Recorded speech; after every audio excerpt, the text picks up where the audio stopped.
A gente volta a falar do conflito entre Israel e Irã.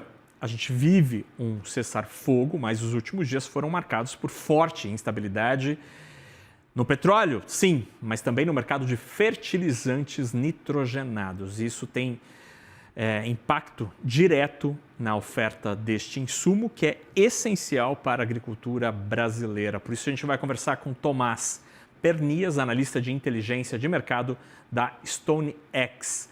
Tomás, boa noite. Falei seu sobrenome correto?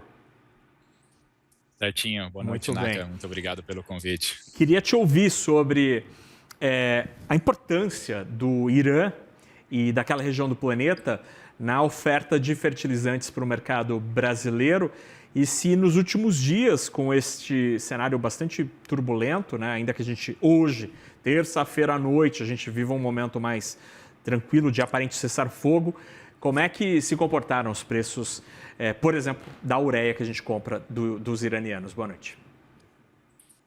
Boa noite, Naka. Pois é, esse conflito ele está trazendo bastante preocupação no mercado de fertilizantes.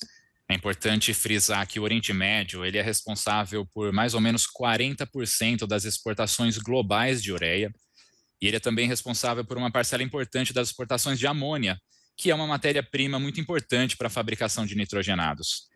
E é importante lembrar que essa situação é especialmente delicada para o mercado brasileiro. O Brasil ele é o quarto maior consumidor de ureia do mundo. Nós somos o segundo maior importador de ureia do mundo. Ou seja, o Brasil não só é um grande comprador, mas como é um país que depende completamente do mercado internacional para obter esse fertilizante que é usado em várias culturas, mas principalmente no milho, por exemplo. E nesse momento, apesar desse cessar-fogo, a produção de nitrogenados do Egito e do Irã estão paralisadas devido ao conflito. E o Egito ele é o 7º maior exportador de ureia, o Irã é o 5º maior exportador desse fertilizante. Então isso significa que mais ou menos 20% da oferta mundial da ureia nesse momento está comprometida. Então nós estamos falando aqui de uma redução imediata da oferta global e isso é uma notícia muito ruim para os compradores, principalmente os compradores brasileiros. E diante dessa redução da oferta, as referências de preço subiram de forma bastante acelerada nos últimos dias. No Brasil, os preços da ureia aumentaram mais ou menos $100 desde o início do conflito. Igualmente, nos Estados Unidos, os preços também aumentaram em torno de $100, o que representa um aumento de mais de 10% em praticamente 7 dias. No mercado futuro, os preços dos contratos também aumentaram, nós vimos bastante volatilidade para essas cotações nos últimos dias e os investidores sinalizaram que eles estão esperando que os preços da ureia se mantenham em patamares relativamente mais elevados, principalmente nos próximos meses. Então, de um lado nós temos essa redução da oferta, de outro nós temos esse aumento dos preços e tudo isso está reforçando os sentimentos altistas no mercado de fertilizantes. Tomás, então a ureia aumentou mais de 10% desde o início do conflito, $100 em termos nominais.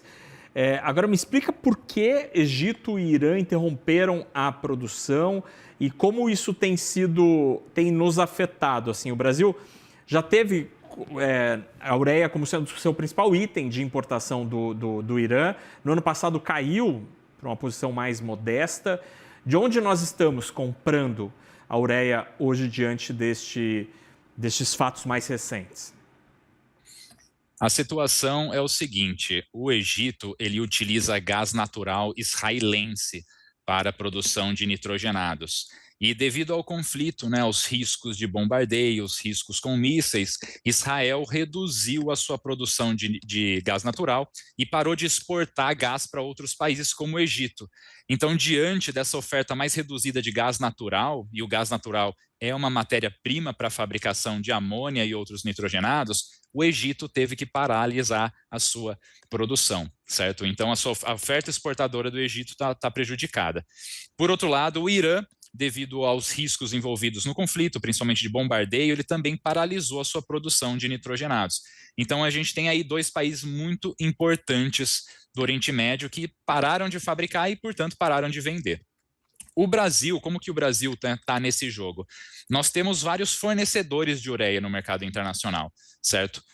Tanto o país do Oriente Médio como outros países, Omã, Catar, em parte o Irã, em parte também países do norte da África. Nós temos, certo, outros países para buscar esse fertilizante.